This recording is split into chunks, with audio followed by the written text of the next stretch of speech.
would like to introduce myself.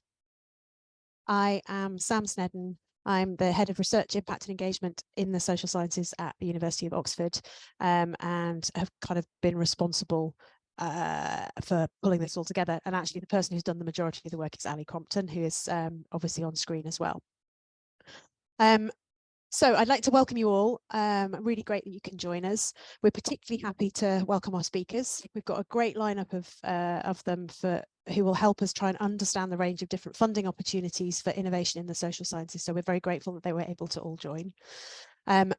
During the course of the next hour or so, we are going to hear from the ESRC, the AHRC, Innovate UK, and various other organisations about funding that might be available to you and different initiatives that might motivate and support you to explore innovation, commercialisation, entrepreneurship, and business engagement from a social sciences perspective. Just to give you a taster, we've got Vasey and Sam McGregor, who will touch on funding and initiatives that both the ESRC and AHRC are currently funding in this space. We've got Gerry O'Hagan, who will talk to us from the perspective of Innovate UK. He's going to specifically talk about knowledge transfer partnerships and explain how they can be useful to us. Chris Fellingham will then tell us all about the new AHRC Accelerator and the SHAPE Catalyst that was recently funded by the ESRC. We've then got Rayner who's going to talk about the pre-commercialization programme with ICURe. And then finally, we've got Tim Vorley from Oxford Brookes, who's going to update us on the work of the Innovation and Research Caucus. And just to kind of give you all a bit of background, the event is part of the Aspect Festival and more specifically comes from the Aspect Innovation Fellows Programme. And to give you more background on that, I'm just going to run through this fairly rapidly, but it just helps set the scene a little bit. We all know that commercialisation pipeline for STEM research is pretty well established. The benefits and the profile of research commercialisation within social sciences and humanities is a lot less well known. And I've been involved in a network called Aspect for the last 8 years, which has been trying to redress this balance by connecting universities, businesses, academics and industry leaders to turn social sciences research into commercial solutions and solve pressing social challenges. And our Aspect is a social sciences platform for entrepreneurship, commercialization and transformation. It's a network of organizations who are looking to make the most of commercial and business opportunities from the social sciences, humanities and arts perspective, which is increasingly being known as SHAPE.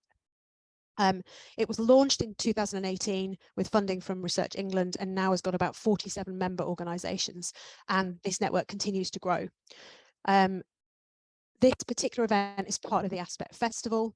That's an online celebration of the Aspect community, which aims to share a wide range of informative and inspirational content gathered over recent years from the Aspect funded activities. It's been running from June and continues through to September and features live and recorded events, reports, case studies, interviews, blogs and performances. So if you're interested in any more of those, then please go to the Aspect Festival 23 website. A specific backdrop to this event is the Aspect Innovation Fellowships Programme. And to give you a bit of background on that, we are a partnership of 5 universities from the Aspect network: Oxford, Glasgow, Cardiff, Sussex and Edinburgh. And we came together to fund a cohort of about 10 academic fellows whose main objectives were to advocate for innovation to other academics, provide academic input and leadership for new initiatives, and help create a step change in innovation activities in the social sciences, making it easier and more valued for researchers to engage in innovation. These fellows have acted as ambassadors and advocates for innovation within their universities and formed an academic network of fellows across the 5 partner universities to share ideas and events, sessions, resources and training for each other. And that's proved to be a really fruitful partnership. And I think we're now really starting to see some of the fruits of that. Unfortunately, sadly, as Aspect, at least the current iteration of it comes to an end and we move into the next funding cycle. This event is one of the last events that's going to be organised as part of that programme. But what we really wanted to do was open it up more broadly to everybody else and share some of that really useful information. So that's the gist and the backdrop to all of this. And hopefully all of the things that you will hear today will help you with your forays into innovation in the coming months and years. Okay, so without further ado, I'd like to introduce our first 2 speakers, Vasey and Sam McGregor.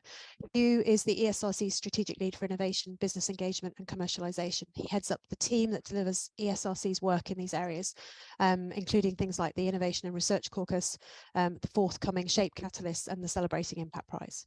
And Sam is the head of AI and design at the Arts and Humanities Research Council. She's part of the UK Research and Innovation team and is also responsible for AHRC's knowledge exchange, translation and commercialisation activities, including their IAAs. So over to Sam and Hugh. Thank you, Sam, and I shall dive in. So what I'm going to do for people today is I'm going to present a bit of information about innovation and enterprise at UKRI. So this is really gives you the idea of where all these funding streams sit in UKRI. And I think the first thing to stress here is we're talking about a subset of funding streams for innovation and enterprise at UKRI. As I'll discuss here, there's a lot more going on than we're talking about here. So what we're talking about here is, I'm going to start off by talking about how innovation and enterprise sits into the highest level at UKRI. And that is, it fits in with one of 6 key objectives in the UKRI corporate plan. When the slides do go up there, there's a QR slide. For those of you who still haven't read this, it's vital reading for everyone. And this is really drawing on the innovation strategy and delivering the plan for action. That is led by Innovate UK, but it's delivered across all parts of UKRI. And the key aims for that are to deliver the skills, finance and collaboration opportunities needed to boost private sector investment and to accelerate translation, commercialization and knowledge exchange. So these are elements that actually cover a huge amount of what we do at UKRI. In fact, we're looking at about a 66% increase in innovation funding to about £1 billion a year by 24-25 financial year. So it's a significant part of what we do. So if we can jump ahead to the next slide. In fact, we can jump across 2 slides. I'm just going to talk a little bit about how this works at ESRC. And the focus here is how innovation sits at the heart of our new strategic delivery plan, how this links to what UKRI and our UK and devolved governments are doing. It's important to note that innovation research has always been central to what ESRC does. However, that is packaged. What is perhaps novel here is how central that has come across UKRI and how much it's now tied in with developing actionable insights from our amazing research base and, as I'll reveal later, increase the support of academics themselves as innovators. The aim here is to develop a robust social science ecosystem to sustain the future of innovation and enterprise. As we've explored the ecosystem, it's been clear that social science can and indeed should do much more than just produce evidence. So innovation here lies at the heart of the UK's recovery, return to full economic growth and prosperity. Successful innovation is a socio-technical challenge, meaning that social science has a vital role to play in every stage of the innovation life cycle, providing critical insights into what works, where and why. We want our supported research to provide a powerful evidence base that identifies the optimal conditions for this innovation. But it's only by the adoption and diffusion of ideas and people across different firms, sectors and regions, and by driving development in policy and practice, can we improve productivity, scale up businesses, create new jobs and maximise the potential of all parts of the UK. So this is the kind of logic, the strategic logic between innovation and enterprise at ESRC. So can you just click a few more times so we get everything up there? There you go. So I was going to do a slow reveal of all the exciting things we're doing, but I think that can wait for another day. So, okay, what are we doing now? So essentially the new bit to the right of your screens is what's the exciting new stuff we have at ESRC. And really we've been moving over the years from the left-hand side of the screen towards doing more and more in the middle and then on the right-hand side of your screen. So you can see now there's quite a quiet, crowded landscape. And much of this is for things that we're going to be talking about later. But really, the other thing to stress here is that this whole pipeline really matters. We can't really do the stuff at the right, the newer stuff, without the stuff at the left. So we have things like big strategic research investments like UK and a Changing Europe, POID, which is a program on innovation and diffusion, the Productivity Institute, which are really driving the evidence that then allows the evidence translators, and many of those have an element of working as evidence translators, to work as well. So we have things like our brand new Innovation and Research Caucus. We have our they will be shared, yes. I've sent one round to be shared. Oh, we're jumping around here now, Sam. Sorry, I clicked somewhere and I think there might have been an embedded link. Apologies. There will have been, yes. So of course you can follow all these links when you get them and find out more about these programs. The ones we're not talking about today that have elements and things to watch out for is, of course, if you're lucky enough to have an impact acceleration account, there is funding there for you to do work in this area. We have our Celebrating Impact Prize, which has disappeared somehow from the thing now, which is our awards for that outstanding impact for ESRC funded research.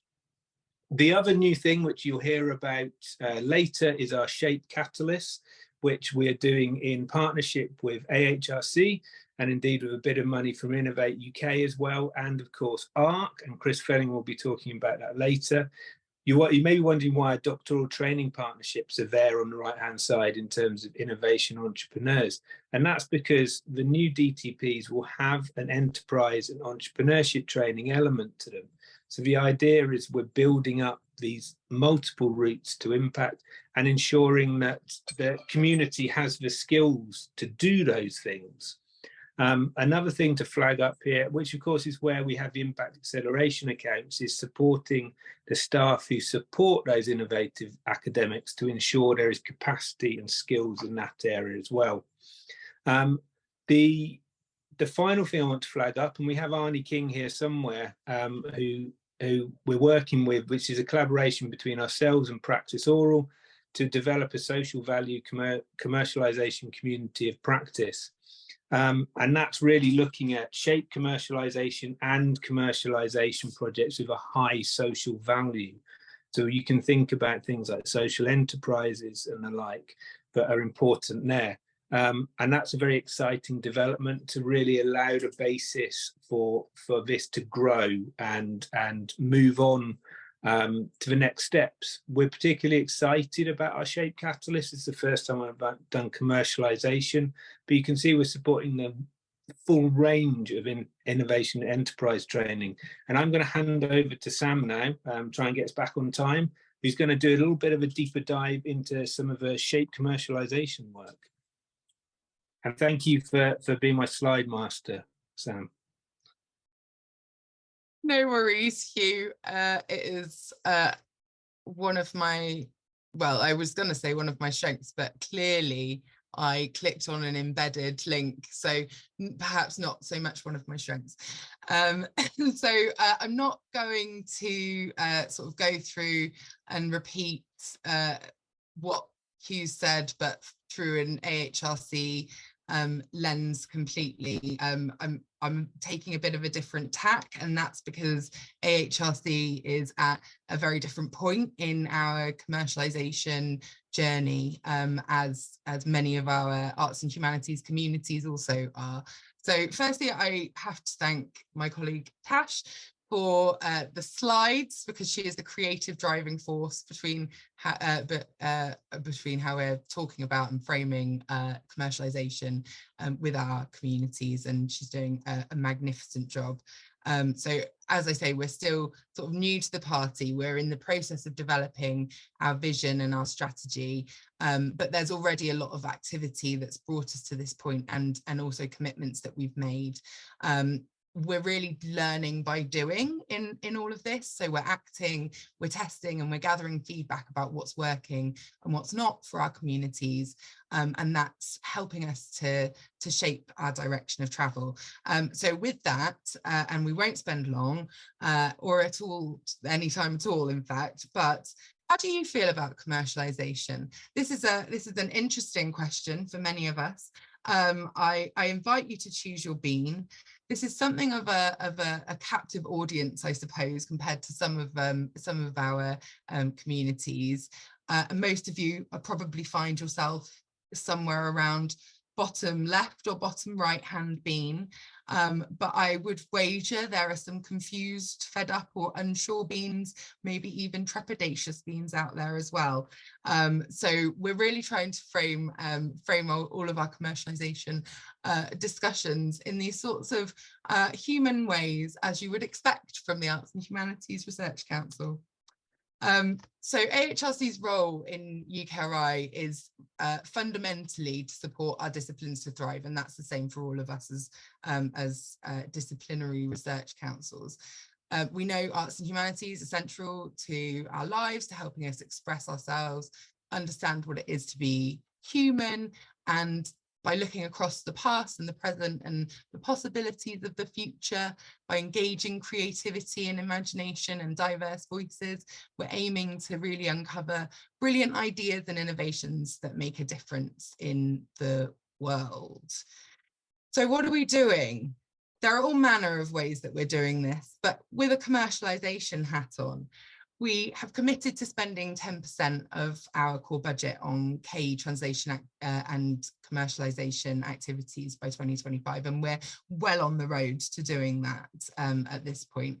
We've established our first cohort of impact acceleration accounts, which we're thrilled with, and we know are working really closely, really collaboratively with IAAs in other parts of the landscape as well, so those funded by other research councils, and that's a real benefit, I think, of harmonisation. We had our first sort of standalone commercialisation funding call earlier on this year, and we were also participating, as you said, in the Shape Catalyst programme.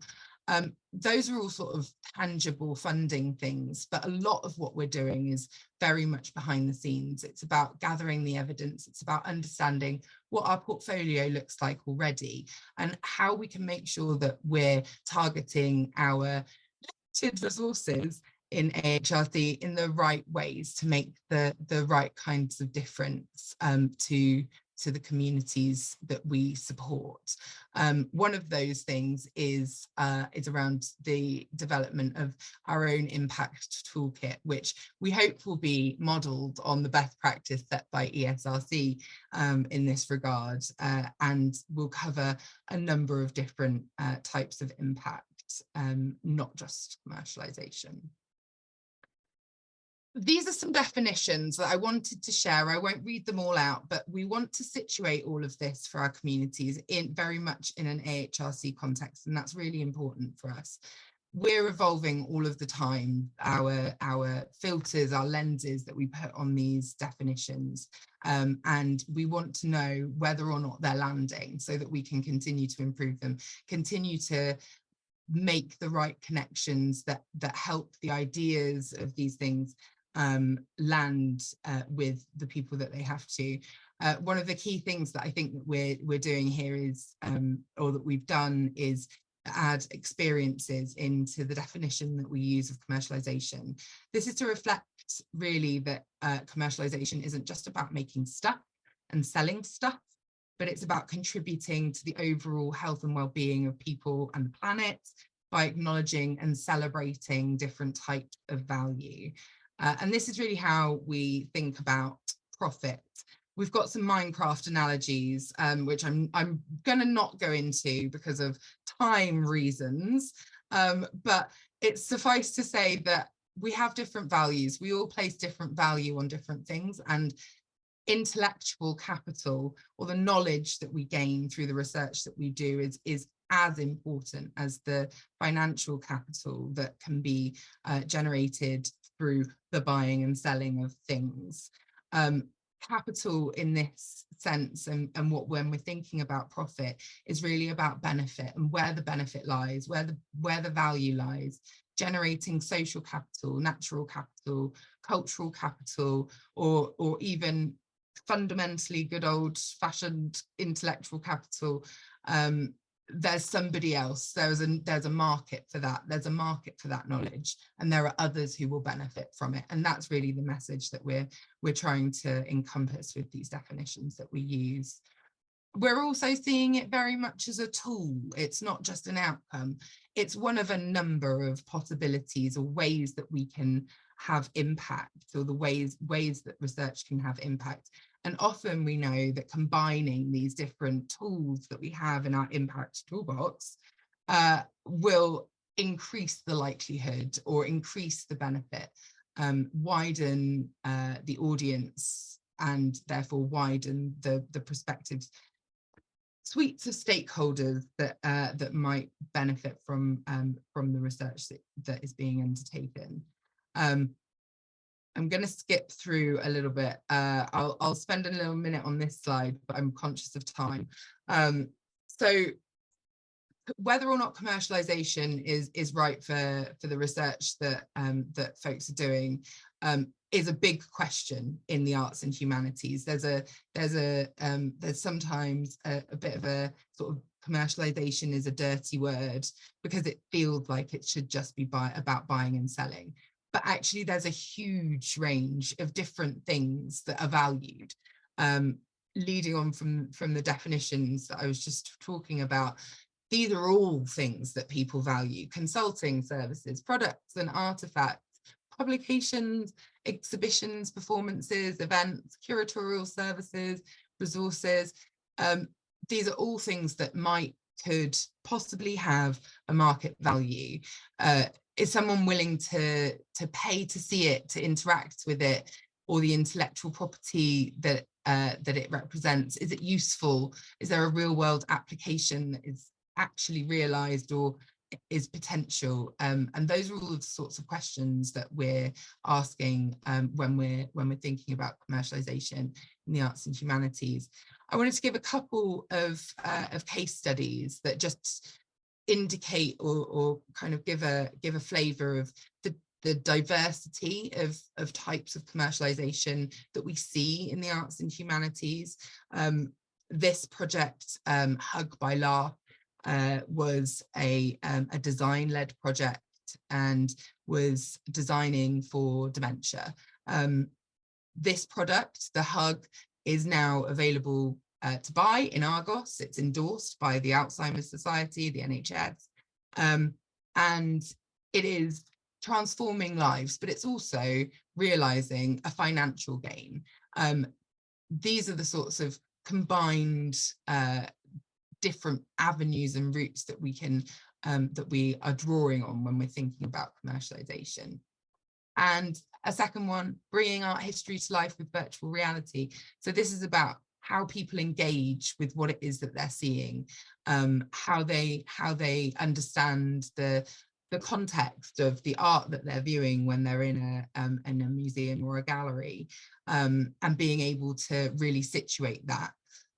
There are lots of projects that we've funded that many of you will probably be familiar with through the Creative Industries Clusters programme, and there's a lot of commercial opportunity that's represented there. I'm going to skip over that one. I will ask if your bean has changed. Are you more or less pleased with your takes on commercialization at this point? Probably you are. We've got some useful resources, but that's about it from me. I'm going to stop there because I'm bang on time for my 10 minutes. I believe the Padlet is open though, and I'll check it momentarily for any questions. Brilliant. Thank you, both you and Sam, and apologies, Hugh, for all of the technological challenges, and Sam, thank you for coming to the rescue. Okay, so I think if we move on to the next speaker, that would probably be helpful. And it is Gerry O'Hagan. Gerry is the Knowledge Transfer Advisor for Buckinghamshire, Oxfordshire, North and Central London, and I believe has been involved in supporting knowledge transfer partnerships for a very long time. I remember when I first started in the division that he was providing support for this. So he has a kind of wealth of knowledge under his belt.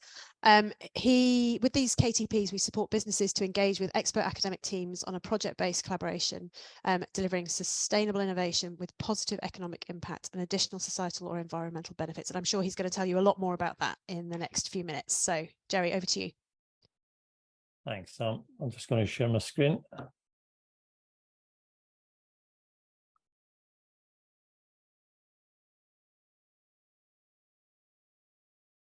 we got that?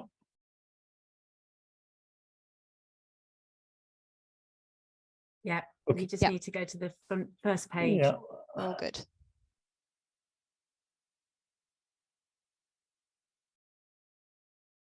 Let me come back out of that a second. And I'll go up to there. And we'll start again.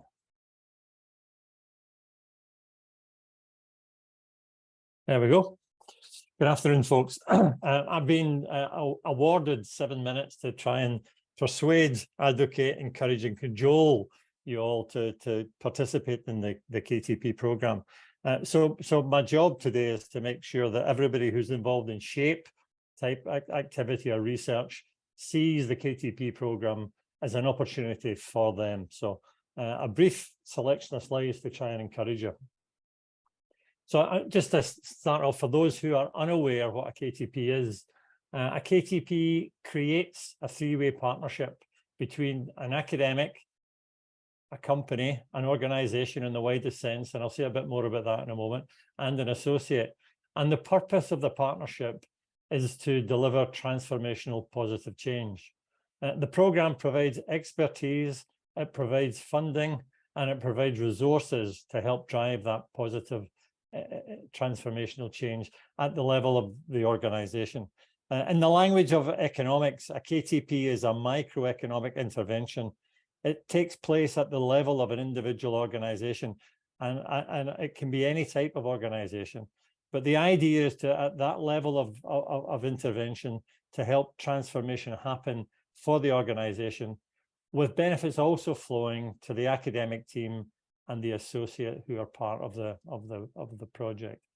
And change, in terms of the positive change that we're looking to create here, can be seen as economic.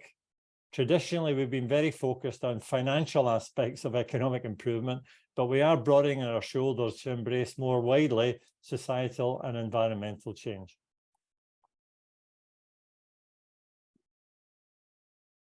There we go.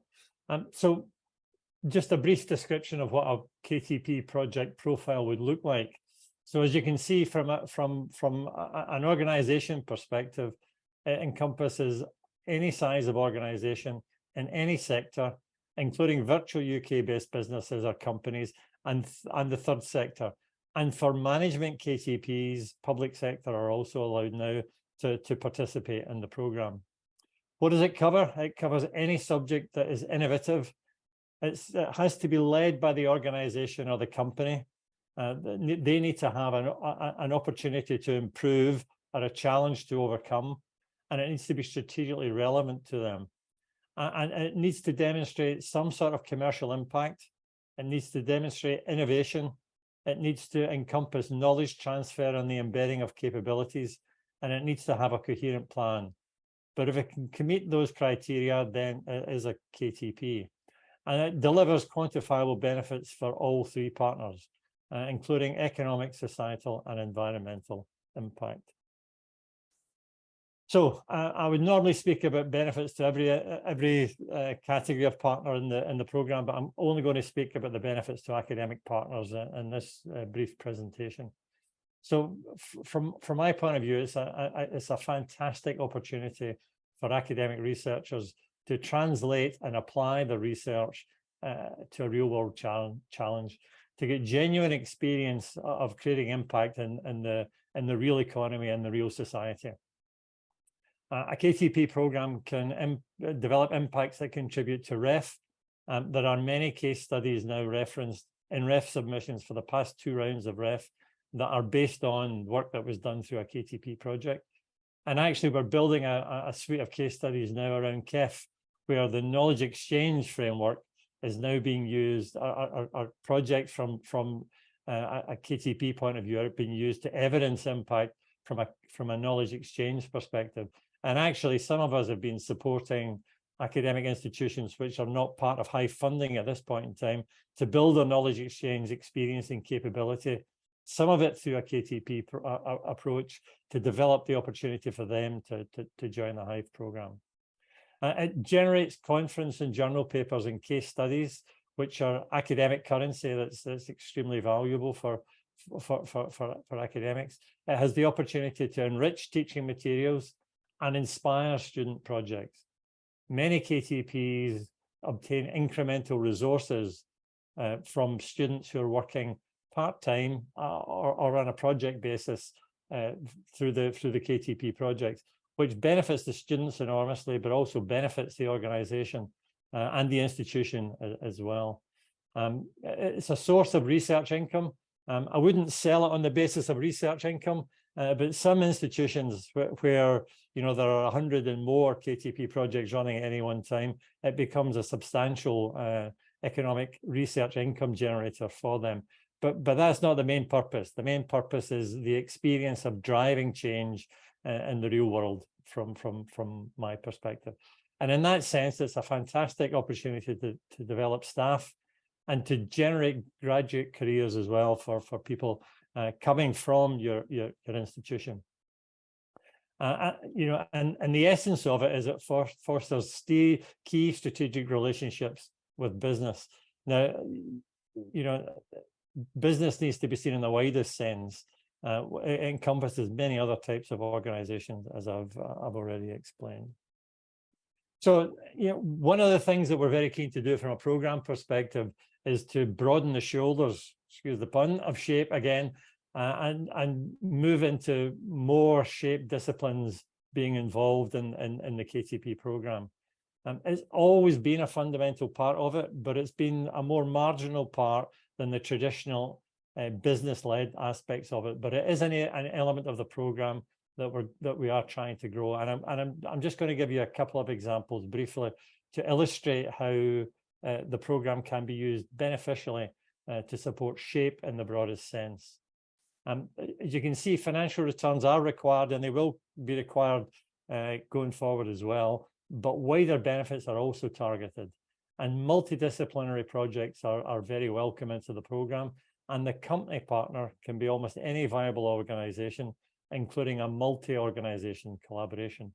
And for third sector organizations, there was recently introduced a grant intervention rate of 75%. So the organization only has to find 25% to contribute to the grant to participate in the program.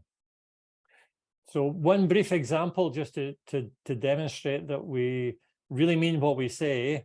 Here's an example of a project, and I'll let you read that for yourself. There's no point in me doing that for you. That delivers economic, social, and heritage impact. And there's a growing cluster of projects like this, and a growing cohort of advisors like myself who are very keen to support projects in these domains to make transformational change happen in these type of environments. We took a look recently at the portfolio of projects, and the portfolio of projects is approximately 800 projects that run at any one time at the moment. Just to see what impact KTP was having from a net zero perspective. And actually 20% of KTP funding is already directed towards net zero projects. Now, not all of those are SHAPE related type projects, but it just shows that where the demand is coming up from organizations in the economy and in society to address net zero as a challenge. In that sense, KTP, because it's a microeconomic intervention, is a leading indicator of what's really interesting for companies. And it was probably a surprise to us, but good news to find that actually 20% of our funding, which represents 12 million a year, and it's growing, is already behind the drive toward net zero at an organizational level. So we're in the process of some discussions, and ESRC are involved in some of these discussions about broadening the definition of impact that we have traditionally used to manage the program. And you can see the type of things that we're thinking about to embrace more actively going forward. The key is still to demonstrate impact in terms of reach and significance, and linkages still with quantifiable economic impact. But with that as the context, anything that we can see in terms of social, cultural, or environmental benefits are now being actively sought for and welcomed into the KTP programme. Briefly, some numbers around KTP. So as I said, there's about 800 current projects. We have an aspiration to grow by 2024. There's a very experienced community out there looking to support people in engaging with the programme. And there's a very, very high grant success rate from a funding point of view, from a KTP perspective, because the grants, when they're submitted, are supported by somebody like myself.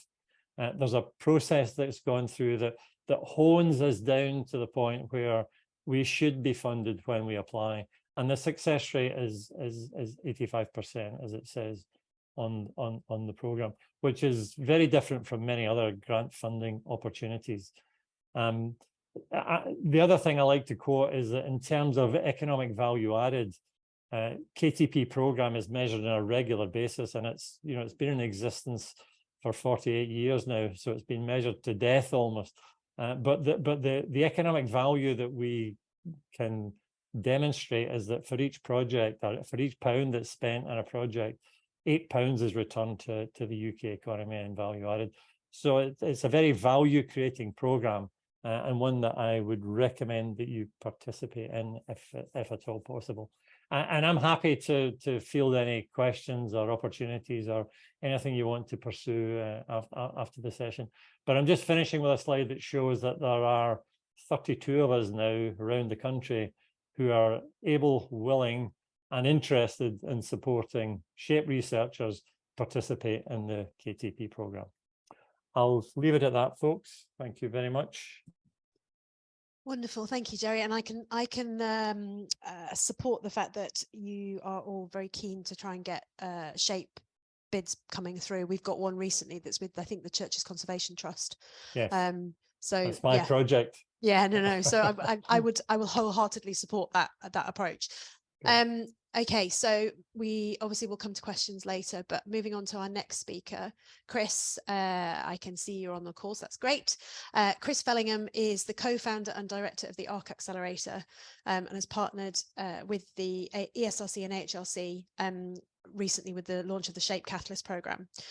He was the licensing and ventures manager at OUI, so he's had enough of me and has moved on at Oxford, and has done a huge amount of work helping us to spin out our ventures from social sciences and humanities researchers. And frankly, we wouldn't have done as many spin outs in the last 3 years if we hadn't had Chris helping us, so thank you. He is now the programme director of the AHRC Accelerator and the SHAPE Catalyst, and basically built a lot of that while he was working with us. So he works with academics, providing them with strategic support, mentorship, and access to resources that are necessary for their growth and success. He has a huge amount of experience, so I'm really looking forward to hearing him talk. I don't think I deserve that introduction, Sam. That's extremely kind of you. So hi everyone, I'm very happy to be here and given a chance to basically talk about the AHRC Accelerator in its new form, which we're calling the ESRC AHRC SHAPE Catalyst. And in a nutshell, the entire catalyst is basically almost like, I guess one way of thinking of it, like a national commercialization arm for SHAPE researchers. So it's for any researcher from the social sciences, humanities, and the arts to basically build a venture from their research if that's what they want to do. And I'm basically going to take you on a whistle-stop tour of basically how it works, and then give you a chance to take ask any questions basically at the end. So I've been hacking my slide deck to bits to be super quick, so I think everyone can see that. This is the SHAPE Catalyst bit. So let's get cracking, starting with what will it do. So as I mentioned, it's kind of there to help you kind of create a venture based around your research. And I think, you know, we've heard a lot about this kind of today, but commercialization is something that I think would be fair to say was a fairly not thought about pathway to impact for researchers in kind of shape areas. Probably, you know, in the last 50 years or so, it's always been a pathway, I think, for scientists, or one possible pathway for scientists. But I would say it's kind of probably sort of 5-6 years, there's been a real uptick, as you've kind of seen from ESRC, AHRC, in exploring this as an option. And in no small part also I'd give a shout out to Sam here for kind of Sam's work in the early part of the Aspect network, which really helped get universities together to kind of drive this forward and think about how it would work. So part of what came out of that was the catalyst. So that's kind of a bit of the backstory. So the catalyst is really there to basically give researchers that option. There are lots of different pathways to impact. Commercialization is just one of them, but it's quite a hard one. And that's why we kind of created the infrastructure like a catalyst to help researchers who wanted to explore this pathway. And so we basically focus on helping them build a product, a process, or a service. Those are things you would offer to people based on your research. That's the core of it. And the idea is that you build a venture. And one thing I think is always worth thinking about is like, what is the why? Why would you explore commercialization? Why would you build a venture? Because it is a lot of work. It's a hard path and it kind of meanders in lots of different ways. It's really quite difficult, not to put anyone off, but it is. And I think there are really two big bits, certainly that I'm passionate about in this space, that I think make it worthwhile. The first is that if you build a sustainable business model, i.e. you find a way to generate income for your venture, and that can be through grants, that can be through philanthropy, and of course it can be through kind of offering product or service that people, consumers, governments, businesses pay for, then the impact from that research is sustainable. Because if the business is sustainable and the business of the business's impact, then the impact is sustainable. And for me, that's a really exciting part, because often impact can end when the money runs out. If you have a sustainable source of money, then that impact can keep going on and on and on. And I think that is one of the biggest reasons to get involved in this space, because if you can do it, that impact can really last a long time. The second part is related to that. And that's what kind of Julian Janker kind of coined the term. He called it impact at scale. Now you can achieve impact at scale without commercialization. But if you are able to build a sustainable business model, that means you have a flow of resources, financial resources, that can basically help you expand. And that means that you can potentially reach more people with your product or service, and therefore the impact, than you might through other processes. And I think it's a really powerful pathway. You know, for better or for worse, businesses are really a very large part of our lives, our economies, and in part they're so big because they can take in resources and grow. And we think that's a fantastic way to do the same with research impact. So that's why we're really passionate about this space. How does the Shape Catalyst help in this? So we've basically got 4 parts to it. And the reason we've got 4 parts is because we recognize researchers can be at all different places in terms of the maturity of their idea, in terms of the maturity of their potential venture. And we want to give them a path that takes them from zero.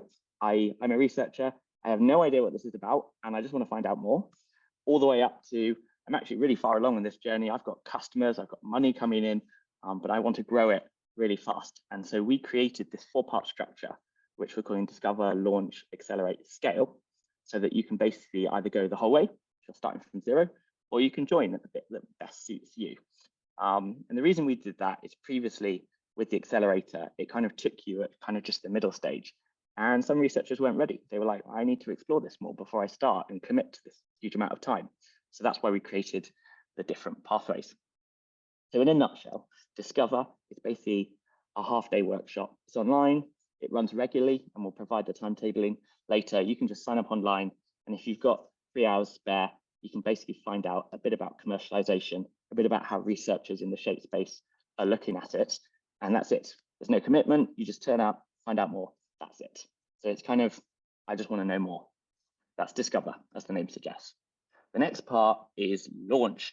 And Launch is basically like, you kind of think, actually, I think commercialization might be a viable pathway for me and my research. I want to find out a bit more, maybe do a little bit of brainstorming around it. But that's it. I'm still not ready to commit to anything, but I want to dip my toe in the water. That's Launch. Launch is basically 4 half-day workshops spread out over a month. Again, online, and they run recurrently, so you can just sign up. And if one of them is full, you can just join the next one. And that's basically takes you through some structured brainstorming. You get to hear from some people and play around with your idea a bit more. So it's still very light touch, quite low commitment, but it starts giving you a sense of like what commercialization could mean for your research and its impact. Now, the next bit is Accelerate, and that's the bit that I primarily focus on. Now, this has changed quite a lot. It used to be a 7-month program that you had to do around, we couldn't buy you out, and it meant you had to do a lot of work on top of the enormous amounts of work that researchers already do. But luckily, now that we're fully funded by ESRC and AHRC, we've got a FEC buyout. So when researchers join this, it runs February to October each year, they get bought out basically for roughly speaking about 3 days a week it's equivalent to over a kind of 8-month period. So it's basically for people that are like, I've explored commercialization, I've thought about it, and now I want some time, some support and some resources to really try and make a go of it. And we give you the space to do that on the Accelerate program. We give you mentors, we give you training, you're going to do a lot of peer support, you're going to learn how to do pitching, you're going to really think about it, and you're going to market validate your venture in some detail. And that's really what it's for. So that's the exciting bit, because by the end of it, usually every researcher we've worked with on it, and we've been running this for about 4 years in various forms, they come up with something completely different by the end, or in a far more mature stage than they ever could have. And we think with the buyout, that's going to really, not to pun, it's going to accelerate that process even more because everyone can really focus on it. Now, the very last part is basically AHRC Scale. And that's basically for ventures coming out of Accelerate who are kind of like, okay, brilliant. I've spoken to loads of customers, I've spoken to my users, tested things with them. I think I've worked out how it could be a sustainable business. And now I'm ready to kind of go on that final runway, potentially to kind of actually spin out from my university. And Scale is going to help you do that. It's going to help you think about team building. It's going to help you think about getting enough commercial pipeline in there so that your university is like, yes, we think this is a goer and we're happy to sign off on it. And we provide mentors who have really worked in the same area as your venture, who are going to help you and guide you the whole way. So that is basically it in a nutshell. So that's my whole thing. I thought I'd keep it quite short and sweet. But what I wanted to finish on was just a little bit of sense of where we are, I think, in the UK with this, which is, by my count, I've got a little hobby of keeping track of every shaped venture that I come across, because I know most of the other tech transfer officers in the UK. And I reckon there's about 100 basically currently in the pipeline, either about maybe 20 or so, maybe 30 have incorporated, another 70 are in the UK pipeline. If I'd gone back 5 years, I think there probably would have been about 15. So I think this is a really exciting space where more and more researchers are exploring this and come up with ideas to kind of get in there. And, certainly at Oxford, we had wildly different ones coming through. Sometimes you think, oh, if it doesn't fit this very standard idea of a startup, then it's kind of, this isn't right for me. But actually, we had loads of brilliant ones. We had Charles Hume in education, which was OxEd, which was like this amazing educational assessment app. We had Elizabeth Rahman, who basically set up a summer school for archaeology and anthropology students in Fuerteventura in Spain. And, there's two completely different ones, but they're both kind of delivering impact. They both became kind of sustainable ventures. There's loads more out there in every subject discipline. I looked recently, at where all the ventures emerged from across arts, humanities, and social sciences.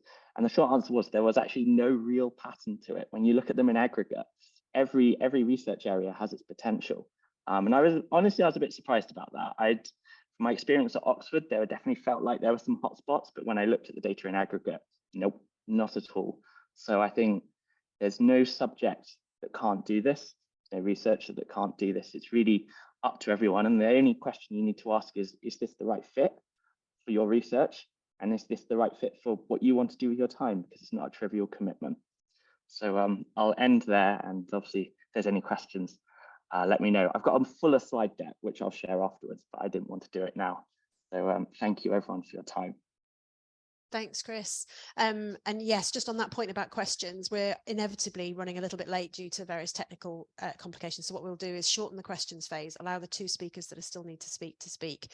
And what we will do ultimately is share a kind of FAQs document. So we'll gather those questions that you're posting. We will try and address at least one question for each speaker, but we will then do a kind of FAQs document, which we'll share with everybody who signed up today. Okay, so just after that brief digression, I'm going to move on to Rayner Lim, who is the Commercialization Programme Support Manager and the Interim Lead of ICURe from Innovate UK. He is the commercialization, he's currently responsible, for the development and deployment of ICURe, which is Innovate UK's national programme of commercialisation support for researchers. ICURe is a pre-accelerator programme, which is why we've obviously aligned him next to Chris. And they are designed to explore the commercial potential and application of UK research, enabling timely societal and economic impact. So I think we just thought it was a useful complement to what Chris is doing to have Rayner talk about ICURe as well. Over to you, Rayner. Thank you so much, Sam. I'm going to try to do mine in 7 minutes as well. So I'm just going to crack on with it. Let me know once you're able to see my screen. Yep, you're good. Are you able to see my full screen? Perfect. Yeah. So yeah, everyone, nice to meet you all. I'm introducing on ICURe today. ICURe itself is really, it's the innovation to commercialization of university research. We have been running this in Innovate UK since 2014. It is the leading early stage pre-accelerator program for all UK researchers. It is sector agnostic. We open it to any sector, discipline, or region. I thought it'd be important to go back just a little bit on really what prompted this pre-accelerator program. It was really all due to the value of death being identified. On the right-hand side, there's always investors ready to invest in the later stage of a company, as they will not want to go into the middle known as the valley because the effort is too much for them. And then on the left-hand side, the teams in the middle will not be eligible to be in government grants because they are way too far ahead. So this was really what prompted ICURe really is to help build a validated pipeline through the translation of academic research into the commercial world, and also at the same time recognizing the systematic failures highlighted, being such that the research funding always ends before the commercial validation of a proper idea, the perceived damage to an academic career, as well as the lack of commercialization skills. So really the purpose of ICURe is really to help UK researchers explore the commercial potential application of research. Our objective is really to create economic, societal, and environmental impact from UK research. I appreciate I'm talking to a lot of shape academics and researchers today, which is why it's not focused on just economical, but with the emergence of impact investings going out in the UK, societal, environmental impact alongside, of course, economical is becoming more prominent within investors. Which is why ICURe is would be a great fit if you're able to combine all three within one area. Our priorities for ICURe itself is really to enable researchers to identify the most appropriate commercialization vehicle for their research. So it is not just spin out that we're looking at, it's really going through a phase to look at what's the best exit option for you. Is it more of licensing? Is it more of going back to the further research? Is it more of doing collaborative R&D, or is it really just spinning out? We want to inspire and build a community of UK entrepreneurs, create a pipeline of validated opportunities for investors, because it is not just after spinning out what happens next, it's really building a whole traction to be able to attract investors to keep the company afloat and eventually be a fully fledged company, and really to ensure there's targeted support available for any researchers regardless of the discipline and vision. So really the benefit for different perspectives can be as follows. From an institution perspective, if you join ICURe, you can raise the profile of a university. You are able to upskill staff who have joined the ICURe teams and also build networks, given that ICURe reaches to more than 80% of the UK universities currently. From the individual perspective, you get to enhance your commercial knowledge, gain commercial experience, and also join a community of like-minded people who has successfully went through this journey with more than 500 different teams going through it already. From an idea, you get to test, refine, and enhance it. And from an investor perspective, they really get to assess innovation way earlier on. And if they were to invest it, generate return on investments. So we really have different ICURe offerings for any UK researchers at really different levels of commercialization stage. Just to start off on the extreme left, it's really the engage. This is really just a taster session program for research students and technicians who really want to consider entrepreneurship as a route to getting societal impact and as a career choice. We really only just go into deeps of commercialization skills and to see if entrepreneurship is something you like or enjoy. Moving on, Discover is really a part-time teaser of our core ICURe program, which really provides you 2,500 to test some market assumptions and do a little of market exploration. This is really great for students and technicians who are interested in commercializing, but don't really want to dip into it full-time yet, because it is really intensive into our core program. So ICURe Explore is really our main core offering that has been running since 2014. It is a 12 weeks market exploration program that provides up to 35,000 support, both for your time, as well as to do market exploration period. You need to have a team to be eligible for it, and the commitment is key to it because it's really intensive, but really yet rewarding at the end of it.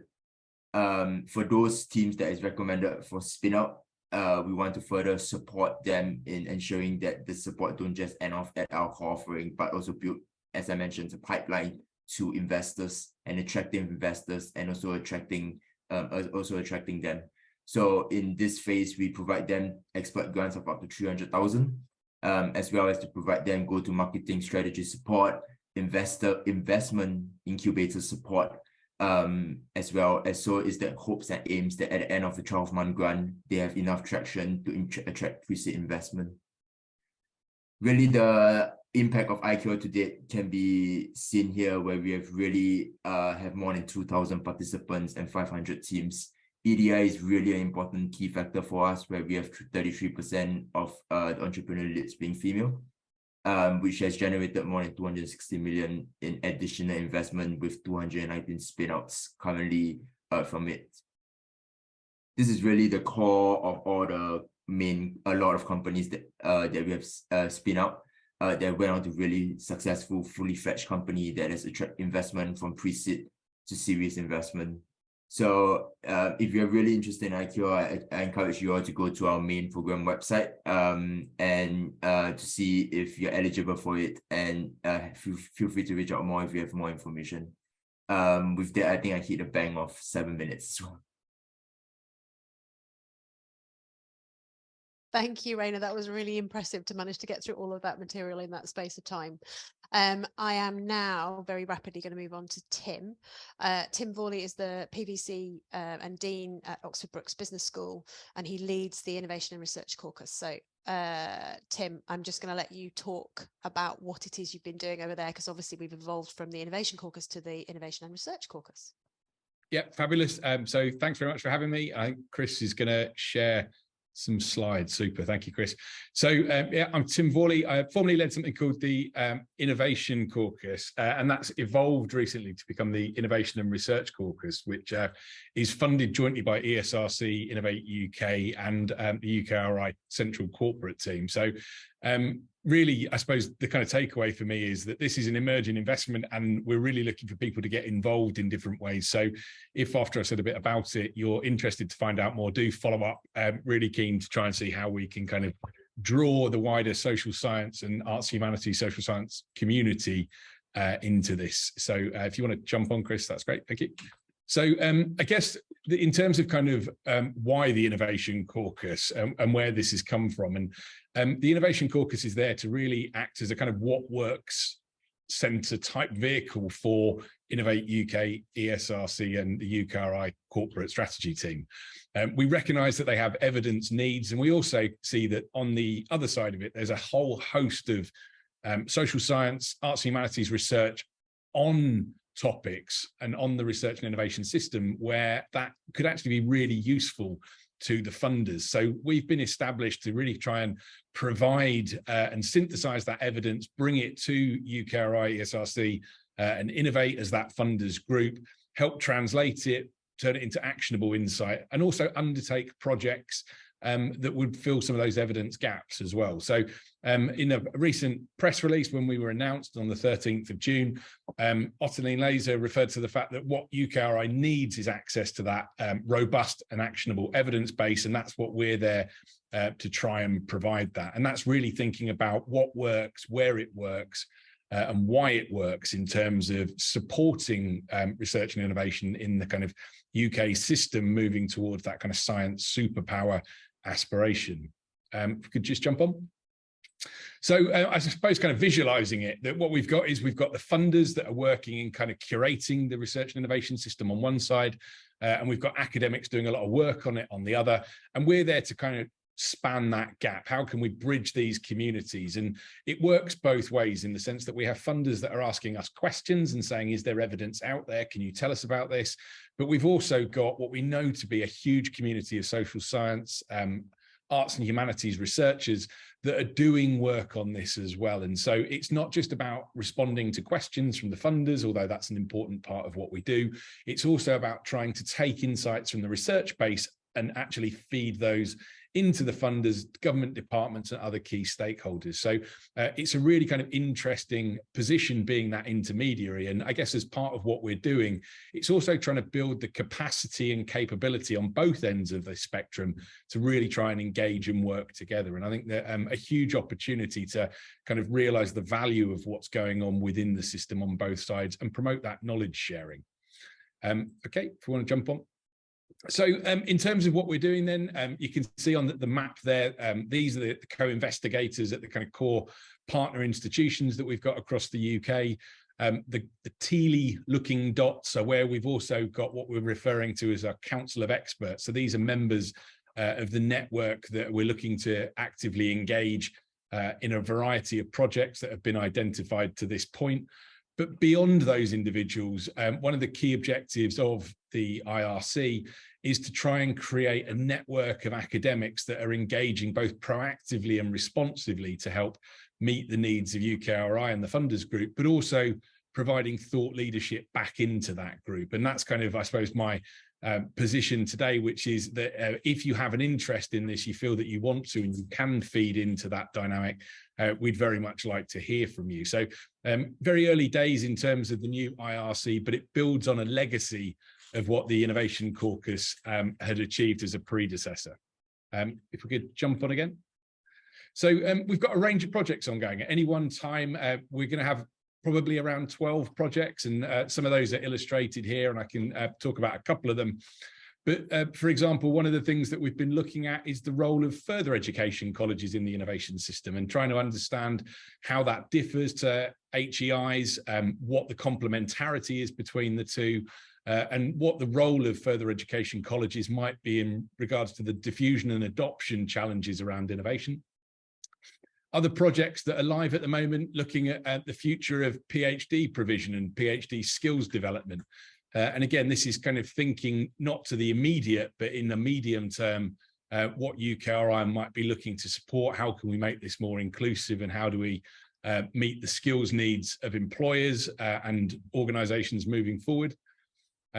Other things that kind of relate to what some of the colleagues have already said, the commercialisation of social science. So we've been doing work with ESRC, and I guess my kind of mantra on a lot of this stuff is we work with the funders, not for the funders. And again, it's trying to kind of provide that insight that helps really facilitate interventions and programs within the R&I system in the UK to try and ensure that we really are kind of world leading and that we're realising the benefit from the research and seeing that move, I suppose, on a kind of an ICURe KTP scale into the innovation system. And on the KTPs, we've been doing work with the KTP leads, looking at how KTPs feature in REF, looking at the disciplinary spread of KTPs and things like that as well. So we've got a huge raft of projects, and we're looking to try and increase that. But all of these provide kind of actionable insight and thought leadership into UKRI, and that's the kind of the key to what we're trying to achieve with the IRC. If we jump on again. So getting involved, and like I said, this for me, big opportunity. We're very early days. We haven't yet got the website up and running. You can have a look, and I'll put the link in the chat for the old Innovation Caucus, and you can follow us on Twitter if that's your thing. But what I would say is there will be more information forthcoming. We've got a launch event in London on the 28th of September, where we'll be sharing more details on the work programme and how people can get involved. And my last slide, I think, if we click on, just to say, so what's coming next? So at the moment, we're very much in the phase about raising awareness and building capacity around what the IRC is and trying to kind of develop that network. Mentioned already the launch event. Very welcome to come to that, and we'll share details, hopefully through Sam and colleagues, to those attending today. Website going live at the beginning of August, and we've started developing, and I think this is one of the things that we're trying to do, is synthesize existing insight as well as kind of undertaking primary work to develop new insights. So SOTAs stand for state-of-the-art reviews, and we've been undertaking a number of these in areas identified as of strategic interest to the funders group, and they will be published at the point of launch as well. In terms of just quickly what we do, the types of activities, so that we are able to fund and support projects which are either of a responsive nature or a more strategic nature. So it might be in response to a challenge or question from the funders group, but also if academics have research or they have ideas about how we can undertake further research into the research and innovation system, we're in a position to be able to do that. We host listening events where we're kind of facilitating academics and other stakeholders within the research and innovation system, talking to colleagues across UKRI to highlight particular areas of interest, particular timely topics. We also do thematic roundtables and masterclasses where we try to bring in members of the academic community to share their expertise on particular topics. And again, we've done some of them on commercialization. We're looking at kind of catalysts. We're doing things on PhD skills in that area as well. The final one I'd pick up as well is this placement and I should say staff mobility, but looking at how, again, through the IRC as a mechanism, we can bring colleagues from UKRI into the higher education environment, but also moving interested researchers into the funders and into potentially government departments to think about how they can share their insights and promote knowledge exchange. So like I say, very early days on this. It is a tremendously scaled up version of the Innovation Caucus that preceded it, and the scope has increased from just thinking about innovation to thinking more about research policy and research funding policy as well. So really happy and keen to hear from people, and I think the last slide there has got some contact details on, but please do feel free to ask any questions or reach out if you would like to know more. Thanks, Sam. Okay, thank you, Tim. That was brilliant. And we have a whole 10 minutes for questions. My original plan was to go to the speakers and ask them to pick one of the questions that sits on the Padlet under their respective kind of space. I don't know whether that's going to work, but we can try and see. But what I would say is we will take all of the questions that have been asked, we will compile an FAQs document and provide those answers and make sure that we share those. So even if your question doesn't get picked up, we will pick it up in a different way. So I'm going to ask Sam and Hugh if they can spot anything that they think it would be sensible to address verbally now. Any thoughts, both of you? I'd quite like, if it's okay, sorry, Hugh, just to jump on in, but there's a provocative question, and yeah, I spotted that one on my Padlet, and so Hugh very kindly popped something in around the healthy aging catalysts, and I would agree. We also have a program called Mobilizing Cultural Assets for Health Inequalities, and that is another program where we're seeing a lot of people, like people with lived experience, as well as community organizations really participating in this alongside arts and humanities researchers. So I think the other challenge back that I would make is, where do we draw the line between technologists and arts and humanities researcher? I was in an application surgery just yesterday with a colleague who started out making micro simulation electronics, and really fascinating stuff. He now is working in an arts and humanities, in an arts faculty in a design school, and he's working a lot with community organizations around how to harness his technical knowledge for an arts and humanities focused benefit. So I would say that, yes, I completely take the point that we have invested a lot over recent years as AHRC in creative industries, and that's coming with a lot of creative technology type commercial activity, but it's not all that exists. And I can see Tash has her hand up as well. So sorry, do you mind if I just jump in? No, of course not. Just Thank so long as we don't bogart the entire Q&A. Which we could definitely do. I thought it might help. I don't know if this could be helpful, but the case studies that Sam shared in the slides, part of what makes them really great case studies is that they're really, really collaborative between various different groups of people, different stakeholders, and in there the role of the kind of researchers, the core traditional researchers, it is more filled out. They're actually also available on as ref case studies. So if you wanted to find out some more, you could. But this is also helpful for us to know that actually for you, if hearing more about the kind of traditional researchers involved as well, as you know, that's really good feedback. But they are very involved. So you can follow it up on the ref impact case studies if that would be helpful. Thank you, Tash. Okay, so trying to incorporate as many questions as we can. Gerry, are there any on your list that you think you would like to tackle now?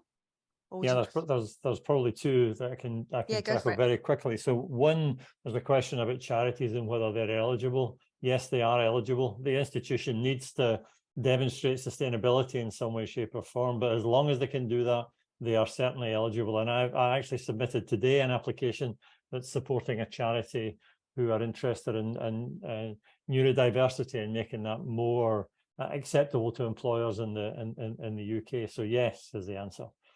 Awareness of innovation in the social science and trying to change the university's mindset. I could probably extemporize about that for quite a long time, but it is crucial that senior leaders in the institution understand what the potential is. So that's an advocacy that has to come up through the institution. We can help by explaining the program or talking to them and giving them examples, but actually that's an institutional issue that needs to be addressed core fundamentally by the institution themselves. I'll leave it at that, Sam, for now. No, and Gerry, particularly in relation to that, is one of the reasons why we introduced the Innovation Fellows programme. I think one of the things that we have always struggled with is that we have senior leaders who perhaps explore this space, but they're usually too busy doing the doing to actually get around to doing the advocating. So I think what I need to do is figure out how we can ensure that happens. But we've definitely been successful in getting our senior leaders who are often in STEM subjects to understand the differences in terms of what we need. Just very quickly moving on to Chris and Rayner, are there any particular questions you would like to pick up and address? Can I just quickly on the how do you do outreach? Because it's such an interesting question and there's definitely no right answer, but I think a few things do need to fall into place. So I have answered all my Padlet questions, but I would say one is get researchers who have done basically commercialization, not necessarily all the way through, but just experience of it. Get them to speak to the researchers that you want to engage. Get a historian to speak to a historian, get a geographer to speak to a geographer, and you can borrow them from other universities for a quick virtual chat. And we found that super effective. I think the other thing about engaging is I think you do need clear and consistent messaging, both from sort of divisional level and also ideally at departmental level. We were really lucky at Oxford because we had people like Sam who are just amazing, and that kind of helped us kind of strategy and kind of think long term. But it's also true that you kind of need the department heads to be like, this is something that we're taking seriously, because that, you know, any researcher thinks on quite long term horizons, so you do need that long horizon of communication. And then just, you know, as a last bit, I know some unis are exploring this. I think Newcastle are doing it now. It is really hard as a researcher because all your incentives are towards obviously publication, and that's where your career is aligned. And then you're like, do I have time to do commercialization? I think some universities are exploring really trying to kind of bake things like commercialization, other forms of innovation into the career pathway. And I think that would be amazing and a game changer as and when it happens. That's not something you can do quickly, but I think longer term, I think that would be critical. So those would be my top areas to get more researchers engaged. I guess on my side is there was one question regarding is there any SHIP funded projects from ICURe? Off the top of my head, the answer is no. As I said, we recognize the challenges that this is a very shape-focused group. It's quite rare to see ICURe projects that is shape-funded, but as mentioned, there has been occurrences where it's more of the technologies with a shape application. And also, I believe that's the reason why AHRC and Shape Catalyst was created, just to focus on the AHRC sector. In terms of ICURe being branded or being seen as a IP focused or heavy focused application, this has actually been changing in the recent years, in the sense that yes, we are looking at IP, but at the same time we are also looking towards know-hows and trade secrets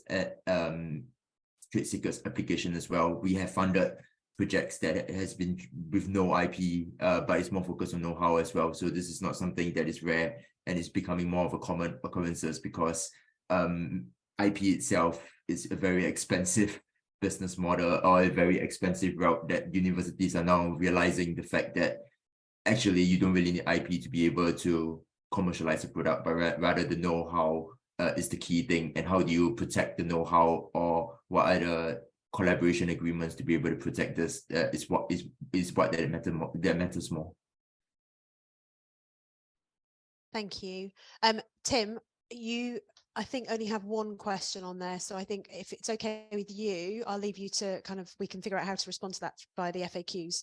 And I know that we can certainly tackle things slightly differently.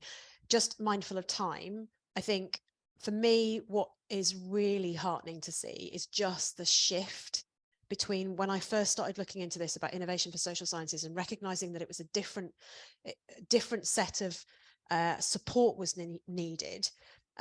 We have come so far. I mean, for many of you, if you haven't necessarily been involved in that, it will feel like we're still kind of running to keep up. But actually, if you think, if you look back to where we were in 2015, 2016, we have come so far, and we've got so much more support available. I'm really, really heartened by that. And I hope that with the more of you getting involved in this, we will keep pushing that forward, and we will make the case that actually it needs to be looked at differently for our social scientists and our humanities and arts researchers and academics. So on that note, given it's 2 o'clock, we will be in touch with slides, with copies of presentations, with all sorts of bits and pieces for you. If you've got any questions, please reach out to the speakers, please reach out to me and Ali, and we can try and steer you in the right direction. But thank you very much, all of you, for joining us. Thanks so much. Thanks all. Bye-bye. Thanks, guys.